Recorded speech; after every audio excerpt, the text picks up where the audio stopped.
درود دوستان، این شهاب سنگ هم واقعا نمونه نداره. تیکه ای از شهاب سنگ تیکه شده است.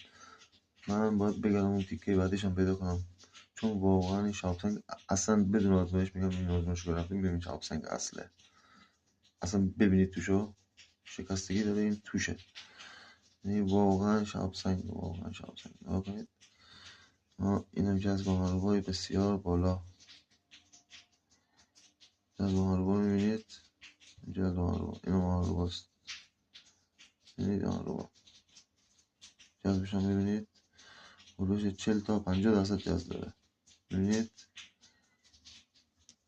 جذب هاروبا داره.